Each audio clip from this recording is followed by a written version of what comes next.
Salut à tous, donc petite vidéo pour vous expliquer cette fois comment acheter un terrain ou une forêt sur le territoire français. Vous allez voir, rien de compliqué. Alors déjà, la première chose que vous allez faire, vous allez prendre votre bel ordinateur, vous avez internet, parce que bon, il faut savoir que on a un outil qui est excellent, ça s'appelle internet, voilà, pour faire des recherches. Donc pour trouver mes terrains, mes forêts, je vais sur le site qui s'appelle Le Bon Coin. Donc certainement que vous connaissez. Donc vous allez voir, c'est pas compliqué. Donc il faut déjà trouver le terrain, d'accord? Donc là, vous avez une rubrique qui s'appelle Immobilier. Vous allez dessus. Et ensuite, vous allez sur Vente immobilière. Il va vous demander choisir une localisation. Donc dans quelle zone vous cherchez votre terrain ou forêt, hein, peu importe, hein, on va partir sur une forêt. La localisation, dans quel département, région, voilà.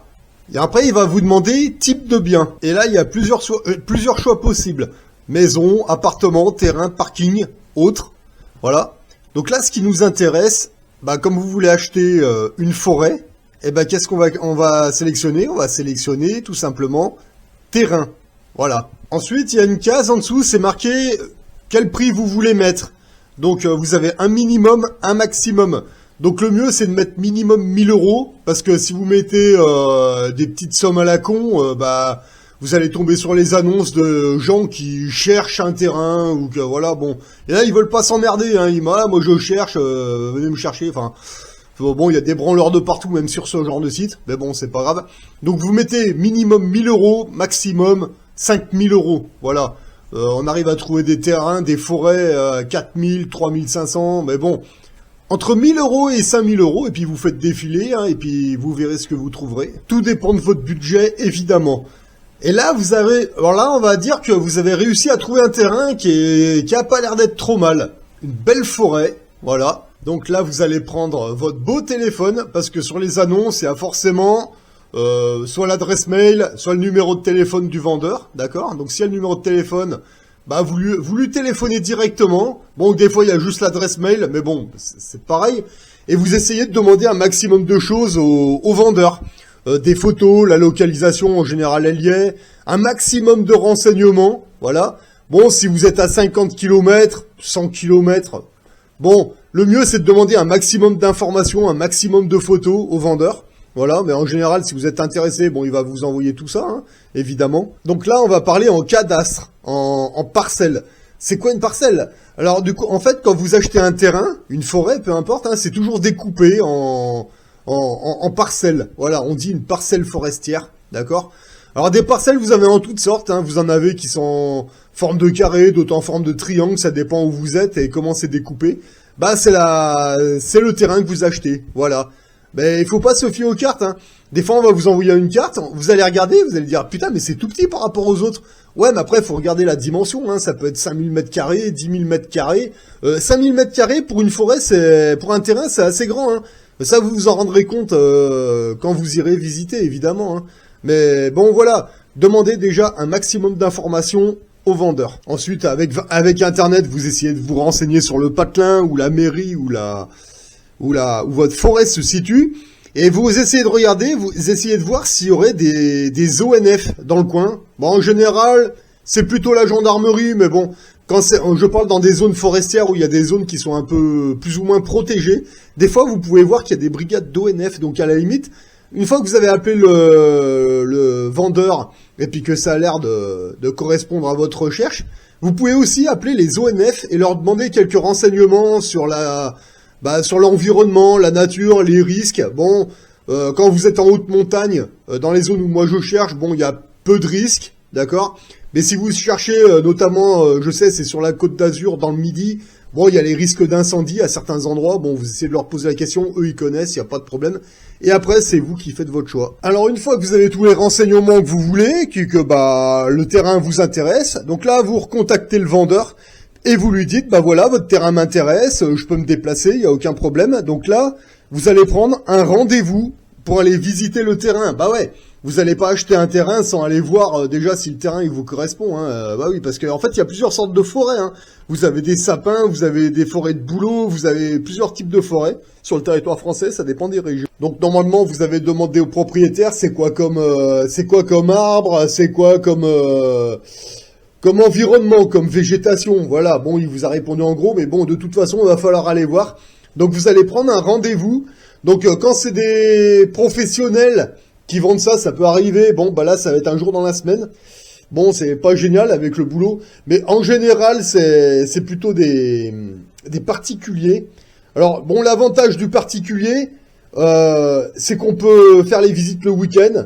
Mais bon, après, moi, personnellement, je préfère avoir affaire à des entreprises professionnelles, parce que des fois, il y a des particuliers qui sont un peu, qui sont pas très nets. Pas très nets dans le sens où leurs informations, on sait pas trop. Il y a du oui, il y a du non. Bon, on sait comment sont les gens. Moi, personnellement, je préfère avoir affaire à des professionnels, mais bon, des fois, il peut y avoir des particuliers qui peuvent être très bien, il n'y a pas de souci, mais il faut tomber dessus. Mais de toute façon, il va falloir prendre rendez-vous pour aller à la visite du terrain. Bon, une fois que vous avez pris rendez-vous, vous allez préparer votre joli camping-car, et vous allez le préparer pour un week-end complet. Voilà. Bon, généralement, une journée, ça suffit, mais préparez-le pour un week-end complet. De toute façon, hein, vous avez que ça à faire, hein. Le fin de boulot le vendredi, vous avez le rendez-vous, allez, on va dire un samedi matin. Bon, c'est bon, on va préparer le camtar pour un week-end, y a aucun problème. Bon, vous allez quand même vous préparer à visiter une forêt. Donc là, on est bien d'accord, vous n'allez pas aller visiter un appartement ou un parking. Non, c'est une forêt, d'accord ? Vous allez prendre des vêtements appropriés, hein, évidemment. Donc moi, je vous conseille des vêtements que vous en avez rien à foutre. Des vieux vêtements, bon, moi je privilégie les treillis militaires, notamment verts, hein, de toute façon, pour faire ça, vous pouvez rien faire d'autre avec. Moi je vous conseillerais des vêtements militaires ou alors des vieux vêtements, d'accord. Bon, c'est une forêt, donc ça se peut que ce soit un peu humide, boueux, on connaît pas l'environnement. Paire de Rangers aux pieds, ou alors des bottes forestières, d'accord, hein, n'y allez pas avec des petites baskets à la con, parce que une forêt, c'est une forêt, voilà. Vous n'allez pas marcher sur du carrelage, hein, on est bien d'accord. Et éventuellement, vous pouvez préparer une petite musette, parce que, bon, vous allez visiter une forêt, donc vous allez faire une petite balade. Voilà, une petite balade forestière, hein, ça va être votre futur terrain, donc, vous allez visiter. Voilà, donc faut vous préparer à faire une petite randonnée, avec un gars, voilà, qui va vous faire visiter sa parcelle, et donc, ouais, c'est une randonnée forestière que vous allez faire vous équiper de la même manière. Voilà. Donc, les documents à emmener. Parce que bon, peut-être que ça va vous intéresser, peut-être que ça va pas vous intéresser, hein, mais au cas où ça vous intéresserait, il faut vous préparer à bloquer la vente.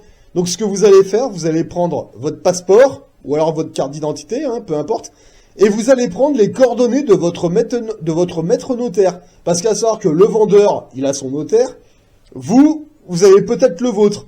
Pas forcément si c'est le premier achat, donc tu peux aller regarder dans ta ville ou dans ton coin le notaire le plus proche, voilà, tu prends ses coordonnées, tu lui expliques, il va te dire ok, et ce qui va se passer, c'est que tu vas donner ça au propriétaire, et en fait lui ce qu'il va faire, c'est qu'il va, si jamais tu bloques la vente, il va prendre les coordonnées de ton notaire, et lui ce qu'il va faire, il va contacter son notaire, et il va lui donner les coordonnées de ton notaire, comme ça, quand tu vas signer les papiers, au final, tu n'auras peut-être pas besoin d'aller voir son notaire. Tu peux aller voir le tien au plus proche de chez toi parce que son notaire va transférer au vôtre. Comme ça, si ça peut vous faire économiser 200 bornes ou 250 bornes, ça peut être intéressant. Vous allez juste payer un petit peu plus, mais c'est une petite misère, hein, c'est une somme à 2 chiffres. Donc des fois, si ça peut faire économiser 200 bornes, c'est pas plus mal. Et éventuellement, vous pouvez aussi prendre 2 billets de 50 € ou alors un billet de 100, peu importe. Mais bon, les billets de 100... les gens connaissent pas trop, prendre 2 billets de 50. Donc ça, c'est pas toujours, mais quand vous promettez de bloquer une vente, c'est toujours mieux de dire au gars, tenez, voilà 100 €, comme ça, ça prouve votre bonne foi, que vous n'allez pas lui dire au dernier moment, non, finalement, blablabla, bla. Vous lui expliquez bien que en cas d'annulation, il a qu'à garder les 100 €, comme ça il est gagnant. Et puis si ça va jusqu'au bout, il a qu'à déduire ces 100 €, de la vente. Et en général, les gars, ils disent, ok, il n'y a pas de souci. De toute façon, si vous l'achetez, vous l'achetez. Et si vous vous résiliez, vous lui dites, vous gagnez 100 € et vous remettez en vente. Donc, dans ces cas-là, normalement, il bloque la vente et il sait que même si vous lui faites faux bon pour une raison X ou Y, il est quand même gagnant, il gagne 100 euros, donc normalement, ça prouve votre bonne foi. Voilà, et une fois que vous avez tout ça, bah, vous pouvez vous rendre sur votre terrain, peut-être votre futur terrain, vous allez rencontrer le vendeur, ou alors, si c'est pas le vendeur, ça peut être, on va dire, son représentant, d'accord, hein. Moi, quand j'avais la dernière parcelle forestière que j'avais achetée, c'était pas le vendeur, c'était son fils, parce qu'il se trouve que la personne était trop âgée pour aller se promener dans la forêt, donc c'est son fils, qui y a été, hein. Donc ça peut arriver aussi, hein, évidemment, mais bon, ça change rien. Il y a aucun souci que ce soit le vendeur ou que ce soit un membre de sa famille ou son représentant, il y a vraiment aucun souci, quoi. Voilà. Et ben, vous allez faire votre visite avec lui, puis c'est avec lui que vous allez décider si oui ou non, vous achetez ou pas. Donc, quand vous êtes avec lui, n'hésitez pas à lui poser toutes les questions qui vous viennent en tête, hein. De toute façon, allez, même si c'est une parcelle de 5000 m², bon, vous allez faire le tour, vous allez aller un peu au milieu, il va vous montrer les limites de la parcelle, il va vous faire le tour d'abord, et puis après vous allez un petit peu en plein milieu, ça vous donnera une idée du truc. Si elle est plus grande, déjà vous allez voir que 5000 m² dans une forêt, c'est quand même relativement grand, vous avez de quoi faire, hein. Il y a aucun souci. En plus, si ça fait 10 000, bon... Il y a de quoi faire, il y a déjà de quoi faire une petite balade, hein. Voilà, là, c'est clair et net, hein. Voilà, donc n'hésitez pas à lui poser toutes les questions qui vous viennent à travers la tête pendant que vous êtes avec lui. Et ensuite, à la fin, bah, vous allez décider, vous allez dire ok, j'achète, ou alors j'achète pas, et puis ça s'arrête là. Si vous décidez d'acheter, alors voilà la procédure. Donc déjà, bon, on va faire la paperasse pour bloquer la vente, ok? Bah oui, de toute façon, il y a toujours un petit peu de paperasse, mais là, bon, c'est pas le plus gros de la paperasse, on va dire. Donc, en plus, comme vous êtes venu avec votre camping-car, ah bah c'est cool, vous pouvez vous mettre dedans, avec un café, tranquille, vous voyez, vous lui faites chauffer un café, voilà. Donc là, vous allez lui donner votre passeport et les coordonnées de votre maître notaire, d'accord? Donc, en général, il y prend pas. Il va juste noter nom, prénom, ou même faire une photo avec son numérique. D'accord? Et il va prendre les coordonnées de votre maître notaire. Ça se trouve, il va peut-être se mettre en relation avec son notaire directement avec son téléphone portable en face de vous. Voilà, il va dire, voilà, j'ai un acheteur, il s'agit de monsieur Untel. Par contre, il m'a donné l'adresse d'un maître notaire, etc. Donc, bon, là, pendant qu'il téléphone à son maître notaire, s'il le fait sur place, bah, toi, tu lui fais chauffer son café, tranquille, hein, voilà. Et son notaire va lui dire quoi faire. De toute façon, il faut savoir que dans un camping-car, c'est le top, hein. Pendant qu'on fait la paperasse, hein, je te dis, hein, tu lui sers un café, si c'est l'été, tu lui sers une bière, ça se passe bien, convivial, voilà. Tu fais tout ce qu'il y a à faire, et t'inquiète pas, il va se mettre en relation avec son maître notaire, et ça va très bien se passer. Une fois qu'il vous dit que c'est bon, son maître notaire est au courant, bon, vous lui laissez l'adresse de votre notaire, vous en avez rien à foutre, hein, vous pouvez la récupérer directement si vous voulez retourner le voir. Vous lui laissez la carte de votre maître notaire, et puis quand il va vous dire, bon bah c'est bon, la vente est bloquée, y a pas de souci, c'est pris en compte, ok. Bon ce que tu peux faire, c'est que, bon, s'il fait beau, tu lui dis, bon bah voilà, vu que la vente est bloquée, tu lui poses la question, d'accord? Tu lui demandes éventuellement si tu peux rester le week-end ici dans le patelin. Comme ça, manière d'aller te promener sur ton futur terrain et de voir un petit peu l'environnement, les villages autour, voilà. Ça te permet de faire une bonne balade, ça va être ton futur environnement. De toute façon, tu lui poses la question. En général, ils te disent oui. Voilà, en général. Bon, il faut savoir que s'il te dit oui, bon, tu vas passer le week-end sur cette forêt, mais pour l'instant, tu n'as fait que bloquer la vente. C'est-à-dire que tu peux aller te promener sur la parcelle, t'as son accord, il n'y a pas de problème, mais interdiction de faire de feu de camp ou de trucs comme ça. Tu n'es pas encore chez toi. Tu as bloqué la vente, mais tu n'es pas propriétaire. Donc tu vas te promener, mais c'est juste, tu jettes un œil, tu ne fais absolument rien. Tu peux faire des photos, tu peux faire tout ce que tu veux, aller faire un tour dans les patelins autour, mais tu ne fais rien dans la forêt, genre de couper un arbre ou de mettre une tente. Non, t'es pas encore chez toi, hein. Voilà. Bon, sauf, évidemment, s'il donne le feu vert, mais non. Tu ne fais que regarder. Voilà, tu visites, tu vois, tu regardes le potentiel. Et tu peux éventuellement aller faire un petit tour, tu vas voir les gardes forestiers en même temps, hein, va faire leur connaissance, tu vas discuter un petit peu avec eux, tu leur expliques, il n'y a aucun souci. Et voilà, mais par contre, quand tu vas te promener sur cette parcelle, encore une fois, tu visites, mais tu n'es pas encore propriétaire, tu n'as fait que bloquer, donc pas de feu de camp, pas d'arbre coupé, tu fais pas de cochonnerie, t'es pas encore chez toi, tu n'es là qu'en visiteur. Voilà, elle est bloquée certes, mais tu es un visiteur. Voilà. Alors si tu trouves un poste de garde d'ONF pas très loin, bah va les voir. Va leur rendre une petite visite, hein, et puis en même temps tu peux échanger ton mail, ton téléphone avec eux, de toute façon tu leur dis, hein, là j'ai bloqué, donc bon c'est la parcelle numéro tant, ils connaissent, y a pas de souci. Et même à eux tu peux leur poser toutes les questions que tu veux sur l'environnement, les risques, etc. Tu peux en profiter. Je te gêne pas, hein, ils sont super sympas. Les ONF, c'est quoi? Bah, les ONF, c'est ni plus ni moins que les gendarmes des forêts. C'est exactement la même chose. Tu connais la gendarmerie, et bah là, ils sont habillés à peu près pareil, ils sont en vert avec une bande jaune, et c'est ni plus ni moins que les gendarmes des forêts. Donc, si tu es garde forestier, surtout dans une zone protégée, tu vas forcément les voir, donc bah autant t'allier à eux, et puis bien t'entendre avec eux. Bon, une fois que le terrain il est bloqué, t'as passé ton week-end, t'as fait le tour, t'as vu un petit peu, t'es content, tu rentres chez toi, pas de souci. Donc le propriétaire, bon, normalement il a ton téléphone, il a ton mail, il a tout. Normalement il devrait te recontacter pour dire bon bah ça y est, la procédure est en cours, ou alors il t'a peut-être dit directement sur place, bon bah la procédure est en cours, c'est bon, c'est bloqué, pas de problème. Donc là tu vas attendre un mois, un bon mois au moins minimum, hein. Ne t'inquiète pas, c'est normal. Les notaires, c'est comme tout le reste, hein. Il y a énormément d'achats, hein, faut pas croire. Au bout d'un mois à 3 semaines, ouais, tu comptes un bon mois, peut-être un petit peu plus, ça dépend des périodes, ok. Au bout d'un moment, bah, dans ta boîte aux lettres, tu vas recevoir un document bah, en fait, c'est une convocation du maître notaire. Voilà. Alors là, dès que tu reçois cette feuille, la première chose à faire, tu vas voir qu'avec cette feuille, ils vont te dire, bon bah voilà, le terrain est à vendre tant, plus les frais de notaire. Alors déjà, pour les frais de notaire, pour un terrain qui est non constructible, prépare 1000 €, d'accord? Mais en général, pour un terrain non constructible, c'est une somme à 3 chiffres, mais c'est pas très cher, mais prépare 1000 €, mais ça risque d'être un petit peu moins, mais tu mets 1000 € de côté, comme ça t'es tranquille, d'accord? Tu vas payer bah, ce que le gars te demandait, donc tu as le prix, et prends en compte aussi les frais de notaire. Voilà, pour un terrain non constructible, compte 1000 €. Voilà. Donc quand tu as ce document, et ben avec, tu as forcément la feuille qui va te dire, et ben voilà, vous devez faire un virement au notaire, donc avant la date du rendez-vous, d'accord? Donc tu as le document, tu as la somme, tu as absolument tout. Voilà. Mais tu as aussi les rendez-vous. Il va te proposer peut-être plusieurs rendez-vous, mais t'inquiète pas, c'est pas pour la semaine d'après. En général, les rendez-vous, le plus tôt, il va être dans 2 semaines, 3 semaines, ou alors t'as plusieurs rendez-vous finalement. Mais dès que tu reçois cette feuille, la première chose que tu fais déjà, pour gagner du temps, tu vas faire le virement. Voilà. Tu vas faire le virement de ton compte courant, tu vas à ta banque, et tu leur dis, tu viens avec ces feuilles, et tu dis, voilà, je voudrais faire un virement de temps pour le maître notaire. Bon, tu as le document, ça part, ça prend 5-10 minutes maximum, ok?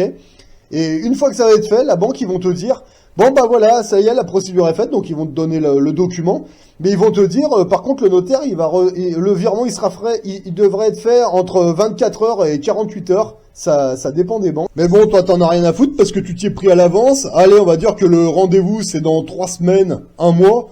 Donc que ça te mette 24 heures ou 48 heures, qu'est-ce que t'en as à péter? Voilà, c'est pour ça qu'il faut le faire tout de suite. Voilà, de toute façon, cette somme était prévue pour ça. Tu vires maintenant, comme ça, c'est fait, on n'en parle plus.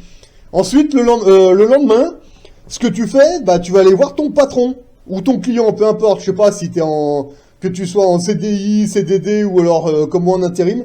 Ce que tu fais, tu vas aller voir ton responsable, voilà, et tu vas lui donner tu lui fais voir ce document, tu lui dis, bon bah voilà ce qui se passe, il faut que j'aille chez un maître notaire, il me propose 4 dates, et essaie de lui poser la question, à lui ça l'arrangerait comment? C'est beaucoup plus correct quand tu travailles.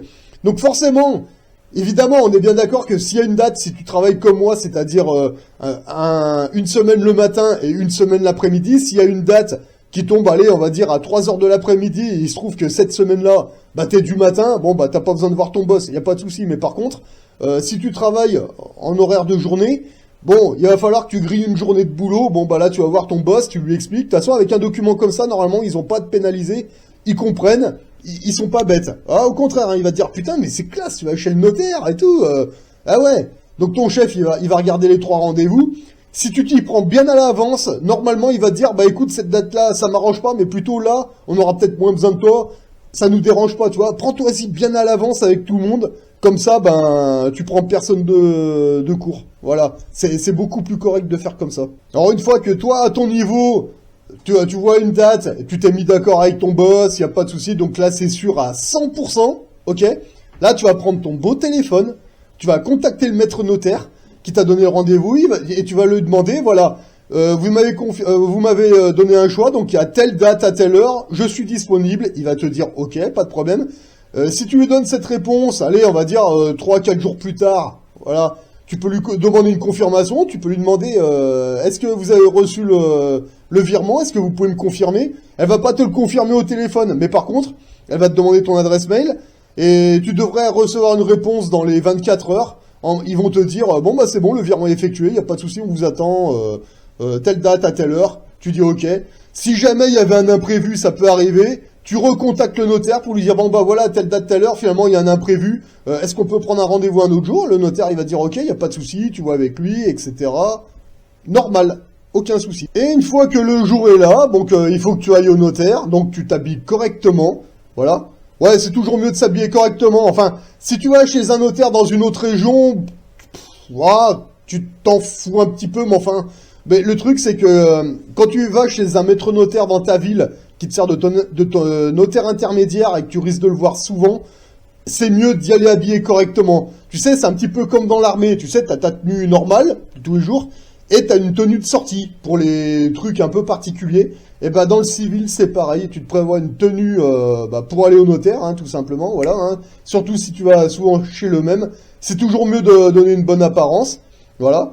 Et bah là tu vas y aller, donc il va te donner des documents à remplir, voilà, tu vas remplir, il va te dire bon le virement c'est fait, donc ça, il va te lire des choses.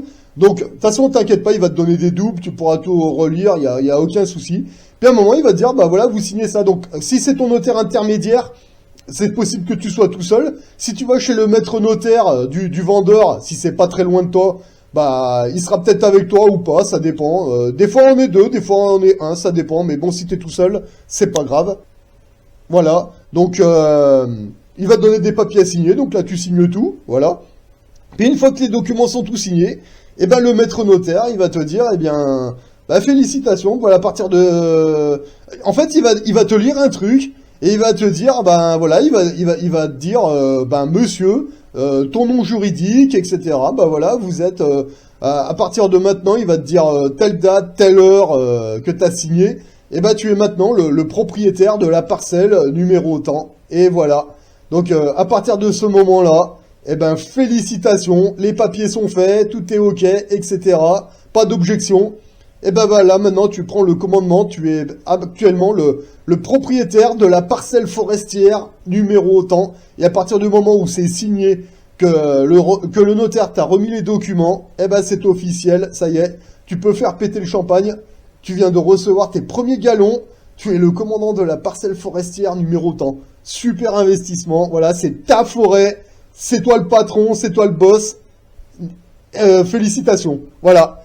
Tu viens de réaliser ton premier achat immobilier. Donc si ça s'est fait chez toi, t'étais tout seul avec ton maître notaire. Donc quand tu vas rentrer, donc bah là, si tu as son numéro de téléphone ou son mail, peu importe, tu peux contacter l'ancien propriétaire. Bah tu lui expliques, bon bah voilà, j'étais chez le notaire, tout s'est bien passé, ça y est, c'est fait, y a pas de souci. Donc lui il va te dire, eh bah ok, pas de problème, bon bah voilà, bon. Après, si le gars il reste sur place, qu'il est de la région, tu vas peut-être le revoir, je sais pas, ou alors s'il déménage, bah tu le reverras plus. Ça peut arriver, voilà. Et en même temps aussi, tu peux aussi confirmer ça aux ONF. Tu peux leur dire, eh ben, tu peux les contacter et leur dire, ah bah voilà, j'ai acheté la parcelle forestière, je suis propriétaire de la parcelle tant, y a pas de souci, etc. Hein, voilà. Eux ils vont te dire très bien, pas de problème. Voilà, bon, t'essaies d'avoir un bon contact avec tout le monde, c'est pas plus mal comme ça. Donc voilà, t'es propriétaire de ta forêt, ça y est, c'est ta forêt. Donc bon, généralement, t'iras plutôt quand il fera beau, hein, l'été, voilà. Donc moi, ce que je te conseille, c'est de t'y rendre, comme ça, et puis de passer une nuit dans ta forêt, mais pas dans ton camping-car, tu vois. Mais quand je te dis la nuit, c'est vraiment dans le sac de couchage dehors, hein, quand il fait beau. Pourquoi ? Parce que quand tu dors dans ta forêt, comme ça, tu fais ton petit bivouac sauvage, c'est la nuit. Parce que la forêt, la journée, c'est une chose. Mais la nuit, ah bah la nuit, tu vas rencontrer les réels habitants de la forêt. Toi, tu as acheté le terrain légalement. Ok, ça c'est réglé, t'as réglé le problème au notaire, c'est fait, t'es propriétaire, voilà. Seulement le truc, c'est que dans ta forêt, il y a d'autres habitants, d'un autre genre. Et ces habitants, tu vas faire connaissance avec eux, généralement la nuit, quelques-uns la journée, mais c'est la nuit que tu vas rencontrer les vrais habitants de la forêt. Et ceux-là, c'est pas les mêmes. Bah oui, mais il va falloir les respecter, il va falloir que tu les répertories, que tu vois qui est là. Voilà, tu vois, ça c'est le plus marrant.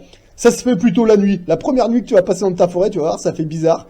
Mais il faut le faire, c'est important. Il faut connaître la forêt et il faut connaître ses réels habitants. Et voilà, une fois que tu auras passé la nuit dans ta forêt, tu auras vu qu'il y a un petit peu de monde. Hein, il y aura peut-être des animaux que tu connaissais même pas. Tu vas dire, waouh, mais de toute façon, plus tu passes de nuit dans ta forêt, des journées, et plus tu vas la connaître. Voilà. Donc en même temps, tu peux aller voir les ONF. Alors n'hésite pas. Hein. De toute façon, les ONF, tu vas les voir. Hein. Ils patrouillent par deux en général, ou des fois ils sont quatre. Ça dépend. Ça dépend de la zone, ça dépend de l'endroit, etc. Donc quand tu vois les ONF qui viennent te voir, n'hésite pas à leur payer le café ou une bière. Hein. Ça dépend. Hein. Si c'est le matin, tu leur payes le café, tu discutes avec eux. Si c'est la journée, il fait chaud, bah n'hésite pas à les accueillir avec une bière. Et pareil aussi pour les autres propriétaires de ton voisinage, parce que tu vois. Sur la parcelle forestière, t'as des voisins, t'as d'autres propriétaires, les parcelles forestières qui sont collées à la tienne. Donc des fois tu les verras, des fois tu les verras pas, hein, si t'as une parcelle forestière en plein milieu d'une forêt où il y a jamais personne. Mais bon, s'ils sont là, ben tu les accueilles exactement comme les gardes forestiers, hein, tant qu'à faire. Hein. Y a pas de souci, hein. On est voisins. Bon, autant qu'il y ait une bonne entente. Et tout se passera bien, voilà. Donc voilà, c'est ce qu'il faut faire. Plus tu t'entends avec les gens qui sont autour de toi, mieux il y a une meilleure entente, il y a une meilleure ambiance, c'est cool. Donc la journée, tu t'entends bien avec tes voisins, avec les gardes forestiers, etc. Ça va super bien se passer. De toute façon, le peu de fois que tu vas y aller, ça va être plutôt l'été. Et dis-toi bien que les mecs sur place, surtout les gardes forestiers, ils sont là toute l'année, ils connaissent la forêt mieux que toi. Donc quand les gardes forestiers, ils viennent te voir, bah tu leur payes le café, voilà. Et en même temps, tu peux leur poser les questions. Tu leur dis, voilà, j'ai passé la nuit là, putain, il y a des animaux, etc. Donc ils vont te dire exactement ce qu'il y a comme animaux. Voilà. Ils vont même aussi te parler, bon, des risques de les préventions. Voilà, ils vont t'en parler forcément. Ils vont te parler des animaux. Il y en a qui sont sauvages, d'autres un peu moins. Il y en a qui... Après, ils vont te parler de la dangerosité ou pas des animaux, ce que tu peux faire et pas faire, les nids éventuels, où ils font leur terrier. Parce que bon, les animaux, en général, ils sont inoffensifs. Mais bon, c'est quand il y a des petits, il faut faire attention, hein, notamment avec les sangliers, les lynx et ces animaux. Voilà. Bon, ils vont t'en parler de tout ça, il n'y a pas de souci. Voilà. Une bonne entente. Mais bon, dans l'ensemble, voilà, je t'ai expliqué comment avoir ta première forêt. Voilà. Et après, bah, là, avec le temps, c'est toi qui vas voir ce que tu peux faire dans ta forêt, ce que tu peux pas faire, ce que tu as le droit de faire, ce que tu n'as pas le droit de faire.